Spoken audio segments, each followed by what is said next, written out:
I hope you are all safe and that you have food and are staying at home. All right, it's 9:35. So last week, you guys had an assignment due on Friday. I'm trusting that you were all able to submit that on time. I'm gonna charge my computer, but just confirm with me via chat that you were able to do that.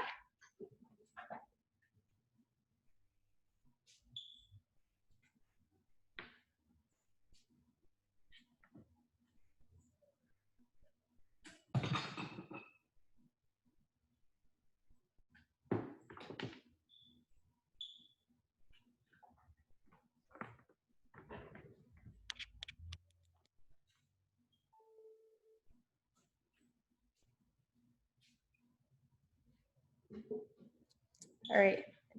So I hope that you were able to complete that assignment. Okay, thank you, Angelique.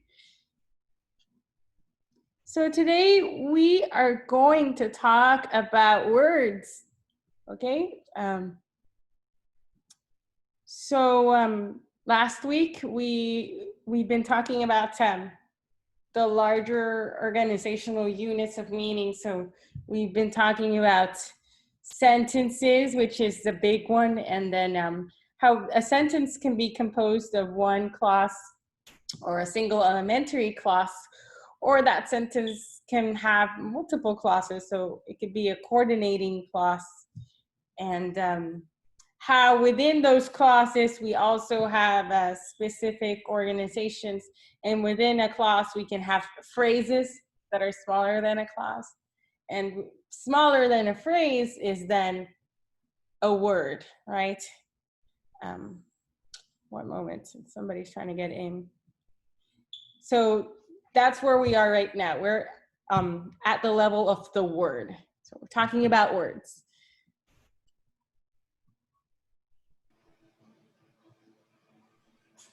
So week 3, words. So I want you to pay attention to the words that are underlined in the following sentence. They had 2 cats and a dog. One cat kept attacking the dog. Are the words underlined the same?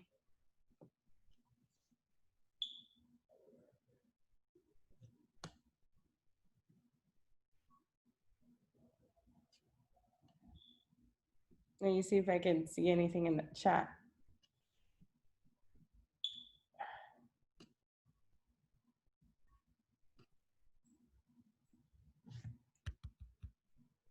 One moment.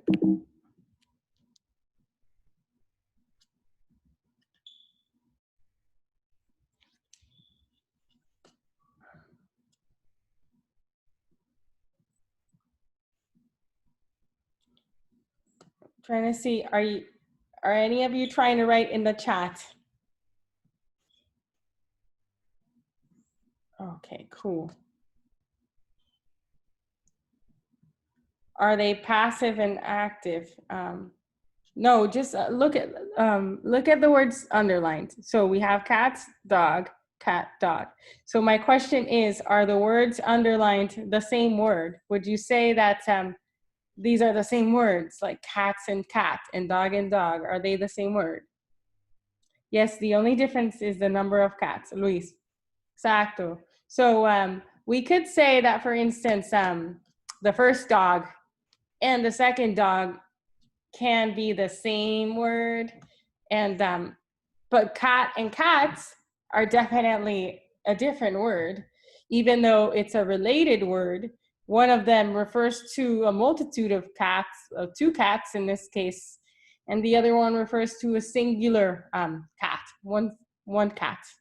All right, so in this case, cats and cat, they are not the same word. Dog and dog, they are the same word, but if you look at the sentence, I think that the best way to talk about these words is to say that cats and cat are not the same word, but they are related words. And dog are the same word, but they have a different sense.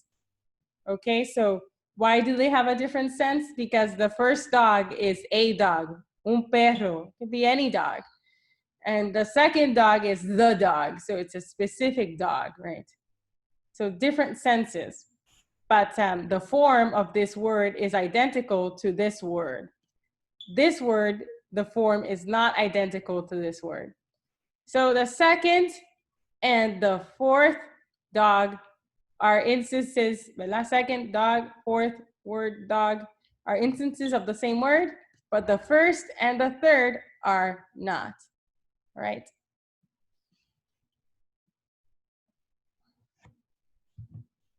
So we talk about them as being different forms of the same word.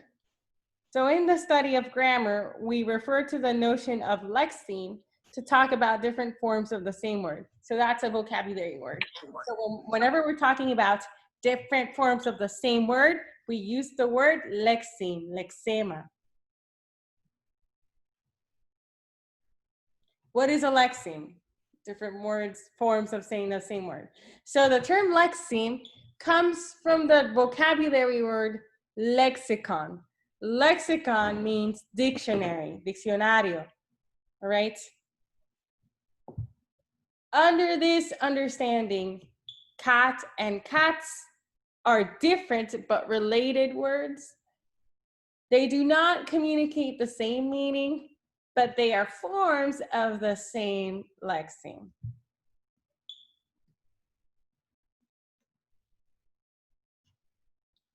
So the difference between various forms of a lexeme is a matter of inflection. What is inflection? Inflection is another important vocabulary word. Inflection is a word that we use to talk about morphology, so morphological attachments. So are we adding anything to this already existing word? So cat is the lexical base, right? And cats, we can say cat and cats are different forms or different inflectional forms of the same lexeme, parent lexeme cat. So the lexeme is cat, and these are different forms of the lexeme cat. This form indicates singular, and this form indicates plural. The first form that indicates singular has no morphological ending, zero, no hay nada aquí. The one that indicates plural takes up a suffix s. So take, takes, took, taking, taken are inflectional forms of the verb lexeme what?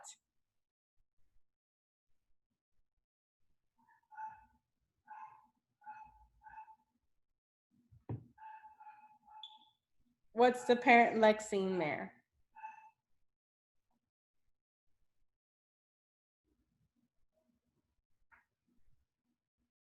Take. Muy bien, Javier. Bigly, which is not a word, but it was invented by Trump. Big, bigger, biggest are inflectional forms of the adjective lexeme what?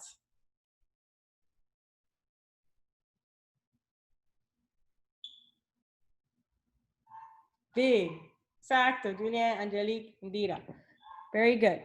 So now that we've spoken about what is a lexeme, what is a word, what are inflectional forms of a lexeme, what is lexicon, now that we've discussed these preliminary terminologies for discussing words, now we're going to go to parts of speech. So parts of speech is a way that we categorize words.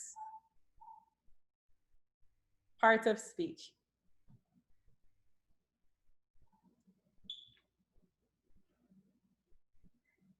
What you need to know. In the English language, there are 8 different parts of speech. The 2 largest, most important grammatical categories are the noun and the verb. The most basic kind of clause contains a subject and a predicate, and by default, at least one noun and one verb. So, this makes sense. The fact that a noun and a verb are the most popular or the most common because, subsequently as well, whenever we talk about clauses, our clauses have un sujeto y un predicado, and one subject is a noun and a predicate is a verb. So it would make sense that these are the largest categories. So altogether, there are 8 different parts of speech. However, out of these 8 different parts of speech, 6 can act as the head of their own phrase. This means that only 6 of 8 have a phrase. So we can talk about noun phrases, verb phrases, adjective phrases, adverb phrases, determinative phrases, and preposition phrases. 6 types of phrases in the English language. What does it mean for something to be a phrase? Well, first of all, what it means is that we have a word, and that word is the head of the phrase, and that word decides what can combine with me inside of that organizational unit or inside of that unit of organization. All right? So 6 out of 8 parts of speech have this capacity of deciding what can combine with them. However, 2 out of the 8 parts of speech do not act as the head of their own phrase. And which are the 2 that are left out? These are called coordinators and subordinators. Coordinator words we've already spoken about before. These are and, or but. Subordinator words, we haven't spoken about them yet, but some examples of subordinating words are that, whether, and if. Coordinators and subordinators, we use them in a sentence typically to organize clauses. Okay, so for instance, we spoke about the coordinated clause, which is a compound clause composed of more than one subject and more than one predicate. And the reason why it's compound is because it's joined by a coordinator word. But notice how that coordinator word really stands on its own, and it's mostly organizational. So it's not really deciding what can combine with me. Subordinator words, again, kind of the same idea, but it's a little bit different. So for instance, let's use the example that they were late. That they were late. On its own, that they were late is not a grammatical sentence. If we were to talk about that they were late, inside of that string of words, we have they, noun phrase, were late, verb phrase. So we have a subject and a predicate, and then we have the subordinator that. So that subordinating word that is probably attached to something else that came before it. So you can say, I know that they were late, and that is a grammatical sentence. It has 2 clauses.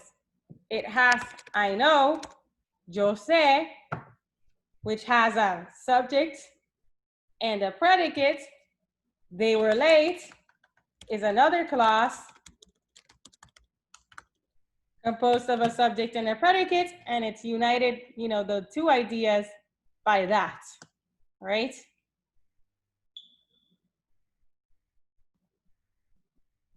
So a noun phrase with a coordinator. So let's take a noun phrase, Joe. Joe es un noun phrase. Why? Because it has a proper noun, and a proper noun can be a noun phrase within its own right. So Joe is a name. It's also a noun phrase. So a noun phrase that has a coordinator word in front of it or added to it may seem like a type of noun phrase, or Joe, or Joe. It seems like a type of noun phrase. When you add a subordinator to a clause that they were late, you kind of get a predicate clause that they were late, que estaban tarde. However, on its own, it's not grammatical. There are no such things as coordinator phrases or subordinator phrases. So this is not a phrase, whatever is in bold. What is a phrase is they. They is a noun phrase. Joe is a noun phrase. We're late is a verb phrase. Why do we speak of categories of a word? So basically categories are, and I'm writing in the chat, categories are parts of speech. So the way speakers understand language is that they recognize several categories of a word. So that's the way that we make sense of the world, right? We typically have a subject or an agent and an action or event, a verb, right? Categories mark the fact that each word has a restricted range of possible functions. So, you know, a noun can serve as a subject or the object of a sentence. A verb typically communicates the action. You know, all of these categories have their own specific role or range of possibility of where it can occur in a sentence and the type of meaning that it can communicate, right? And there are restrictions on how words can combine in English grammar. So how words can combine in phrases, for instance. So we'll look at some of these restrictions. We'll talk about some of these restrictions very soon.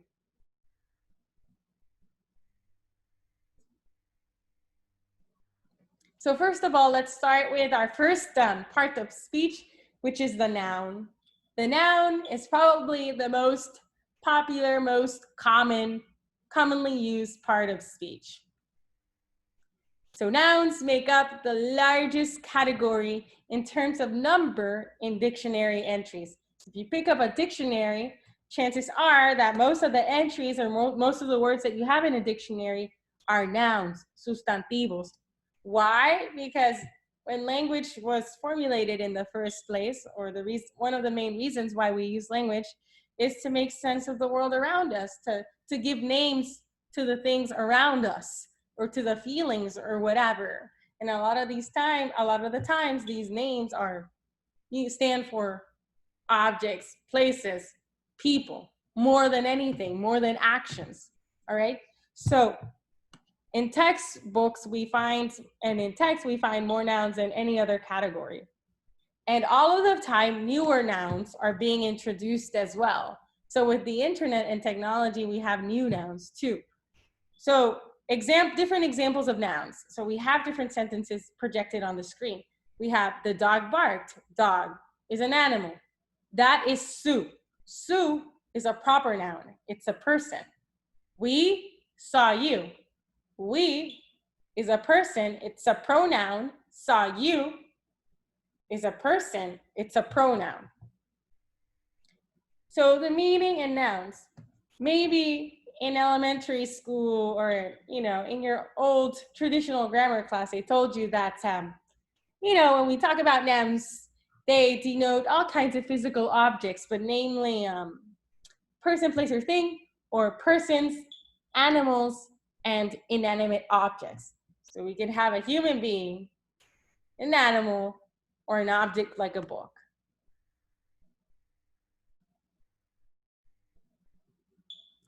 There are different types of nouns. There are different ways of classifying nouns. And we'll talk a little bit about different ways that we classify nouns in English grammar. I've used for this example some labels from your Huddleston and Pullum book, which is the main textbook for this class. But I've also used some examples of how we label nouns from a book by Susan Strauss on English grammar. All right, so we have the basic noun, which is person, place, or thing. So person, place, or thing can be cat, tiger, man, woman, Europe, a country, flower, diamond, car, computers. We can also talk about abstract nouns. These are the kind of nouns that are not so easily defined in the physical world, but that, you know, they are much more, they describe a state of being almost. So like absence, right? How do we identify absence? Manliness, which is the state of being manly. A fact, right? What is a fact? An idea, right? Or knowledge of something. Idea, sensitivity, computation, all of these are different types of abstract nouns. Can you think of any other further examples of an abstract noun?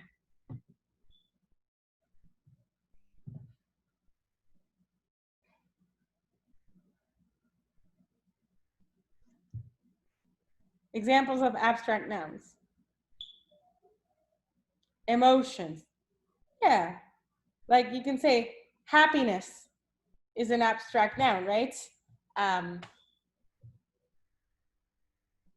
love as well. Um, what else? Abstract noun.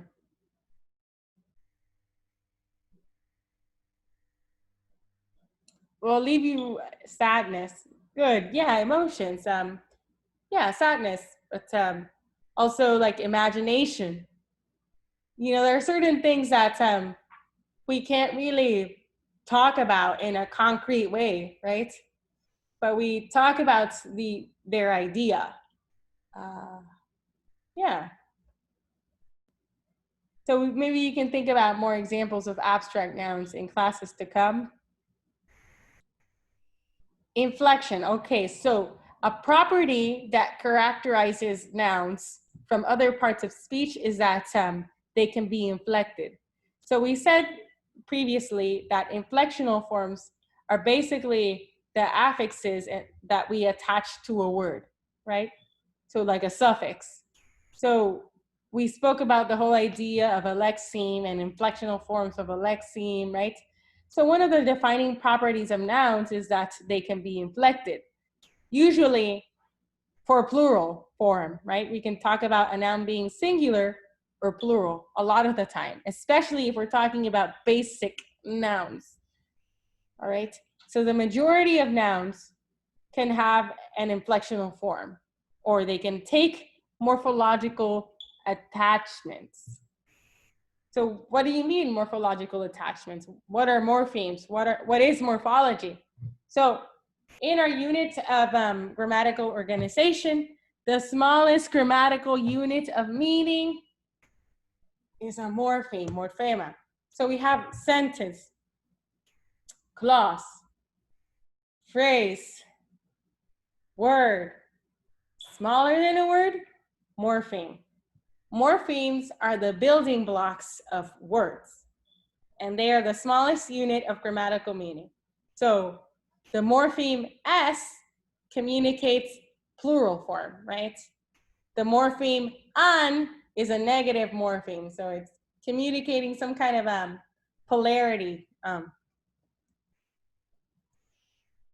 So plural inflectional markers. So we can have no marker at all, zero, null.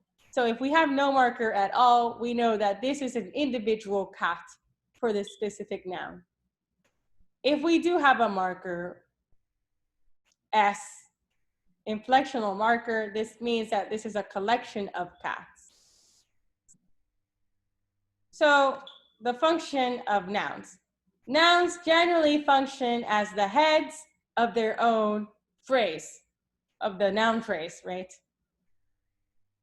Noun phrases can have many functions. They can occur in different parts of the sentence. Typically, we could talk about them being the subject in a clause, but as we said, we could also talk about them as being an object position. The category noun covers different types of nouns.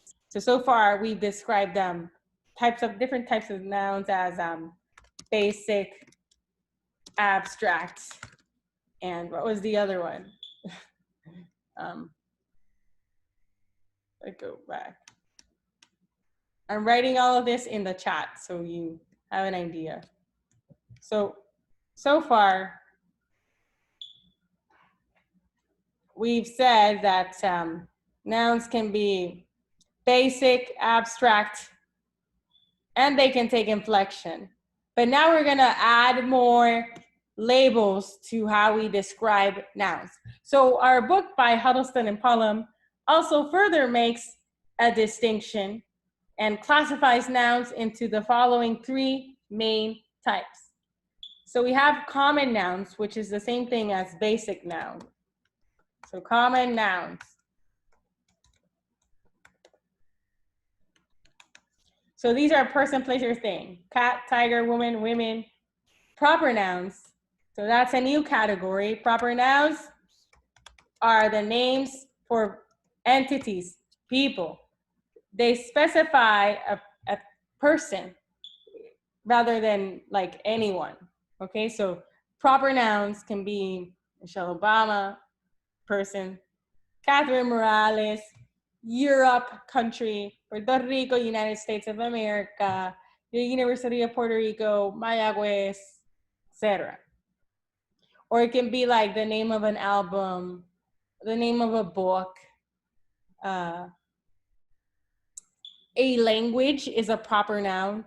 So this is a mistake that many people do when they're writing English grammar. So like when they're talking about French English, they use small caps. So whenever we're talking about a language in English, we capitalize the language. Okay, so it's a big S for Spanish and a big, sorry, E for English. So these are proper nouns. And the other type of noun that Huddleston and Pullum make a distinction are pronouns. So they identify pronouns, pronombre, as a subtype of noun. All right, and what are some examples of pronouns? I, you, he, she, it, who, and there's many more. And we'll be discussing them in the future. So these are some of the nouns. I've written them down in the chat. So all common nouns can combine with the word the, which is also called a definite article, to form a noun phrase. So common nouns like cat, women, etc., they can take the definite, definitivo, article the, which is pointing to an entity that is known by you and me, a specific entity, the girl. You know, it's that specific girl, the girl, versus a girl, which can be any girl. So common nouns can take a definite article. So within a noun phrase, if we're talking about the structure of a noun phrase and the order of words permitted inside of a noun phrase, typically in a two-word phrase that has the definite article the first word will be that definite article, and the second word will always be the noun, the head of the phrase. The second word, word number two, is always going to be the noun. All right, so it's the cat, not cat the. It's the house, not house the, okay?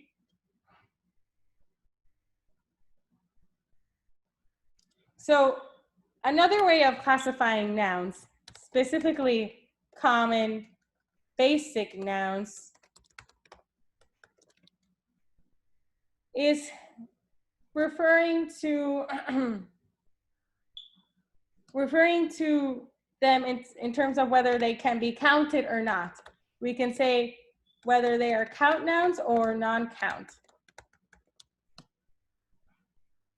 So a subtype of common noun is known as the count nouns. So they involve nouns that can be counted. They can combine with an indefinite article, an. So you can say a stream, an accident. They can combine with numerals 1, 2, 3 to form a noun phrase. They can combine with expressions like several, many. So all of these are characteristics of count nouns. You can say a apple, or 1, 2 apples, or several apples, many apples, right? an accident, 1, 2, 3 accidents, several, many accidents. They can be marked for plural. So we can use the inflectional morpheme for a lot of the cases, S, to make it into a count noun. Not always, but usually we could use them. So if we have count nouns, we can also have examples of mass nouns. So mass nouns are non-count nouns. So these are words that we can't really use numerals, and we can't really use some expressions of quantity to talk about them. So mass nouns refer to things that cannot be counted, sometimes called non-count nouns. Some examples include foam, butter, furniture, honesty, grace. So we can't say the foam. Actually, yes, we can say the foam. We can't use the indefinite. So we can say a foam. What do you mean a foam?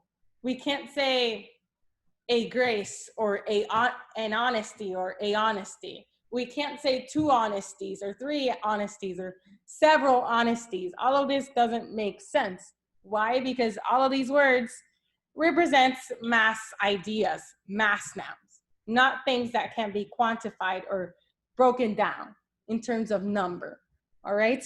So they do not have the inflectional properties that count nouns do. So they can't take that morpheme S. And they also can't combine with expressions of quantity or numerals like count nouns can. But they can combine with the definite article the. Okay, so they can't take the indefinite article, so no a or an, but they can take the definite article the, and they can also combine with the word some. So although they can't combine with 2, 3, 4, several, many, they can combine with some, and they can combine with the, but not a or an. And these are mass nouns, all right?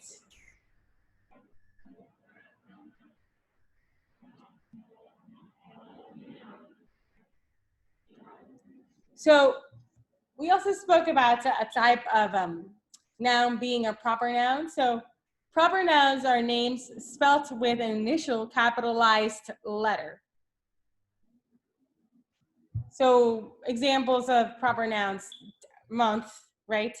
Imaginary character, the name of a character, the name of a country, Europe, the name of a person, Jessica, the name of a programming language, Java, C++, Python, the name of an institution, University Puerto Rico at Mayagüez, etc. And the name of a language, the name of a company, and so on. They constitute a noun phrase within their own right. So when we talk about proper nouns, they can be their own noun phrase, and they are the head of their own noun phrase.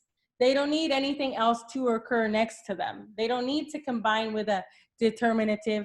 They don't need to combine with an adjective. They can be their own noun phrase. So under our grammatical definition of what counts as a noun, pronouns, we also talk about them as them being a type of noun. The pronouns are a type of noun. Why are pronouns considered a type of noun? Because pronouns function the same way as basic nouns, as abstract nouns, as proper nouns, meaning that they occur in the same place in a sentence, and they share the same syntactic properties. So they are used for similar purposes, and even we use pronouns sometimes to substitute other nouns. So they occur in similar places as common and proper nouns in a sentence, and they are used to substitute other nouns. And finally, they can also occur as the head of their own noun phrase. They can be a head. The pronouns occur as heads. Pronouns are used to stand in place of complete noun phrases. So we use them to substitute noun phrases. So if we say, I'm going to give an example. The English professor from Mayagüez is a little weird, right? Whatever. So that's a sentence.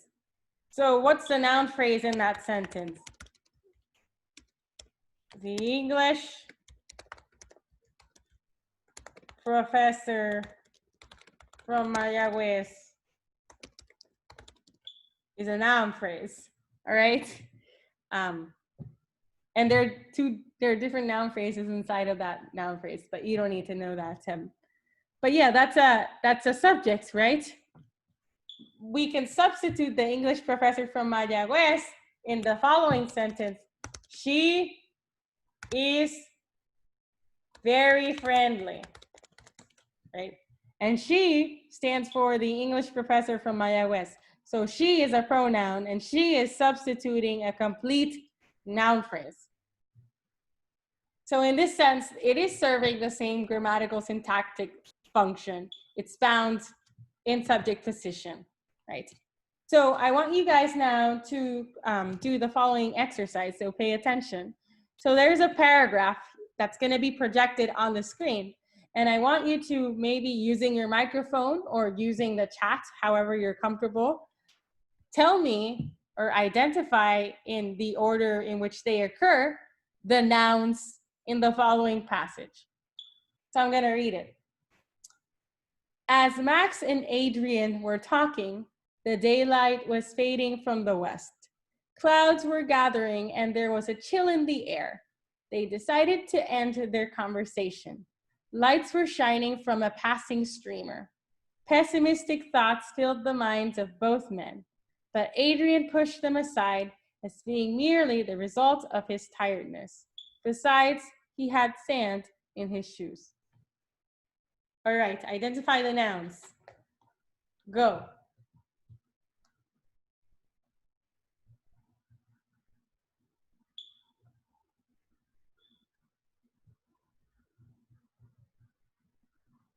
First noun. Max. Second noun. Adrian.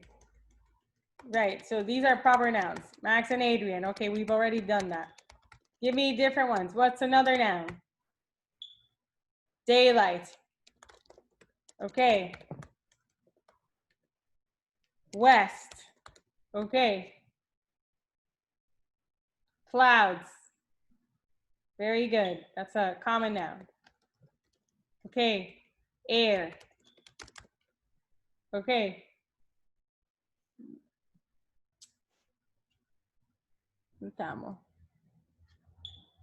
Wait, we've missed one. Chill. So clouds. So Max, Adrian, daylight, west, clouds, chill, air, they, Angelique. Where else after they? Conversation, Anika. Lights, all right. So after lights, streamer, Luis. After streamer, thoughts. Pessimistic is an adjective that's modifying thoughts. Okay, thoughts. Minds. Men. Adrian. Them, pronoun, very good, Indira.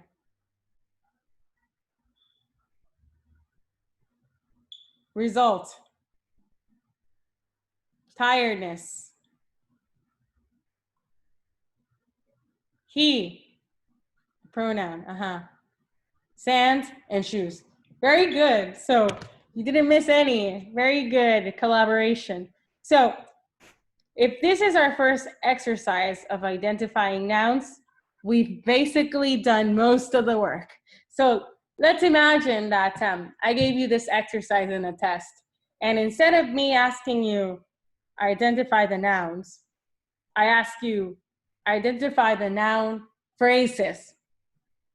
So remember that in our definition of phrases, a phrase can be as small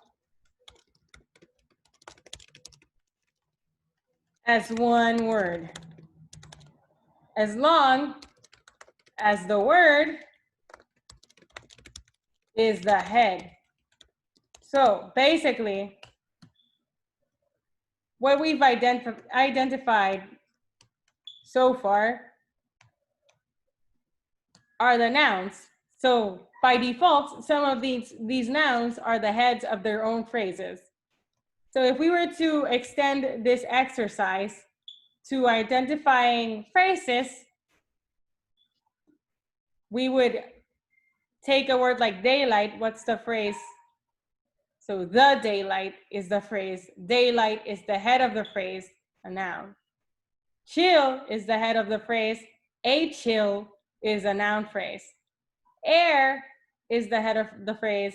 The air is a noun phrase. Max and Adrian, Max, noun phrase, Adrian, noun phrase. Joined by a coordinated clause, coordinator word, Max and Adrian, noun phrase. Their conversation. Conversation is the head. Their conversation is a noun phrase. So we could actually classify the phrases. So the daylight, the west, clouds is a phrase, and it's the head of the phrase. A chill, the air, they is a noun phrase, and it's composed of one word. Their conversation is a noun phrase. Lights is a noun phrase. A passing streamer is a noun phrase. Streamer is the head.